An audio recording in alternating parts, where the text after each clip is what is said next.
Hello. So this is part two of the mean and standard deviation video.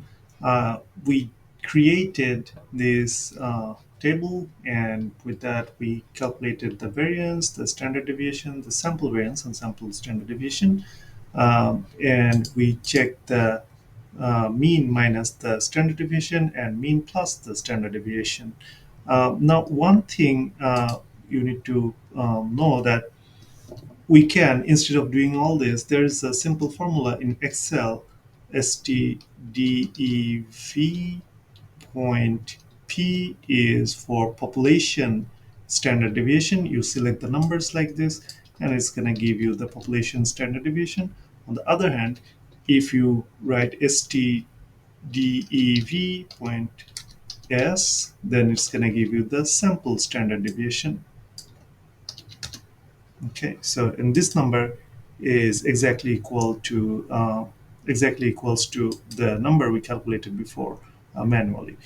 Okay, now that we understand how to calculate mean and standard deviation in Excel, let's talk about bigger data set. Now, in this data set, we only have 4 observations. But what if there are like many observations? So we can create a frequency table, and you will know how to calculate, how to construct a frequency table from previous lecture, right? So you can check my previous videos to calculate the frequency tables.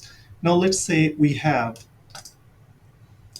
these values are unique, and we have frequencies of each of these values. So frequencies, that means 120 uh, gas cost equals to 120 was mentioned by, let's say, 4 students, and gas cost equals to 400 was mentioned by 2 respondents, 2 students, and then 1 student had gas cost 300, and then 100 was mentioned by 3 students. Okay, so now we have more frequencies of the same numbers. Now, how do we calculate the mean? Now, instead of uh, calculating the means from these numbers, now uh, we should multiply each of these observations with the frequencies, because 120 actually happened 4 times, right? So it was like this: 120, 120, 120, 120, and then 400 2 times. So like that. So that's why if we are to calculate mean of these numbers, then we need to multiply by their frequencies, number of occurrences. So let's do that. Xi times Fi is the multiplicated result of that multiplication. So this times this. And now we have the sum of Xi times Fi equals to this. And this number, if we divide it by the counts, then we get the sample mean, right? So in this case, the number of number of respondents, not number of students who are involved in this survey are how many? They're like 4 plus 2 plus 1 plus 3, so 10. Now, we need to sum the FIs to get the counts.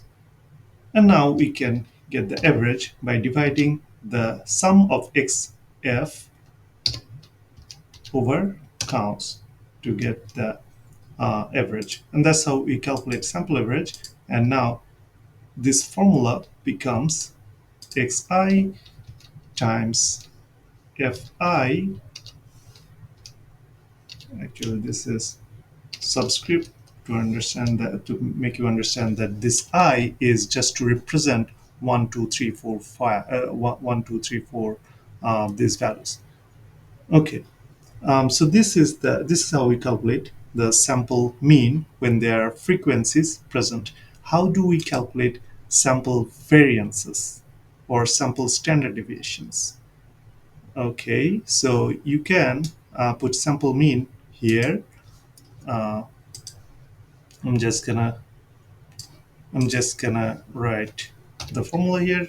So the cell where sample mean is located is D8. So I'm going to write D8, but I'm going to put a dollar value in front of 8, so that if I drag this rectangle down here, then it doesn't it doesn't change the source rectangle to these columns, these rows below. It keeps this rectangle, the source rectangle, fixed in here. So 188 gets copied every time. Okay. Now we can calculate the deviations again. Uh, and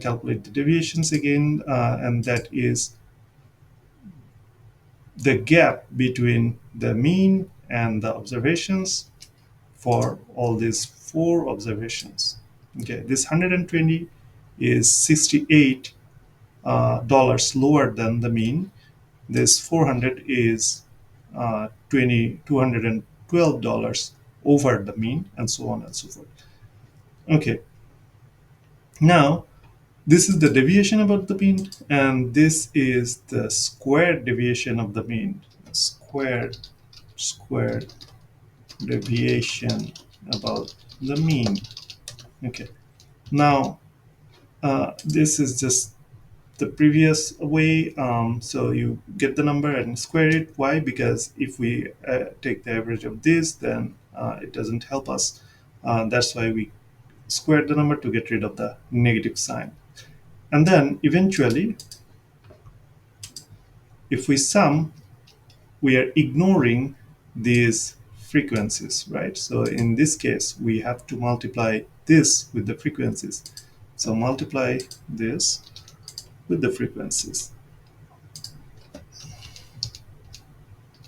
F stands for frequencies. Okay. Now we have to, I'm gonna get rid of these previous numbers. This is just distracting. Now let's multiply this number by the frequencies. These are frequencies, and then drag the rectangle down below to get all these numbers. Now this sum will be useful because this sum is gonna give us the standard deviation, the way to calculate the standard. And this sum is sum of xi minus x bar whole square times f. So we are not gonna, we won't use this sum, but we're gonna use this sum because there are, these numbers didn't happen once, so we need to consider the f's as well. That's why we are multiplying the frequencies, the number of occurrences each number had. So this is sum of xi minus x bar whole square times f, and now we have to get the n, and n here is the count, that means the sum of all these frequencies, right? And that is the sum of all these frequencies. So sum of fi, and that is how much or how many? This is just the sum. This time I'm going to use sum, not count, because I'm going to have to add all these numbers. So that sum is 10. If I divide this number by this, I'm going to get the variance, sample variance. Actually, I have to subtract 1. Remember why? Because I have used the sample mean, so I'm out of 1 degrees of freedom. So I'm going to use 9 instead of 10 to calculate the sample variance. So this is sample variance. And to get the sample standard deviation, I need to get the square root of this. So this is my sample standard deviation. Okay, cool. Hope this helps. And if you have any questions or confusion, please feel free to reach out to me. Thank you.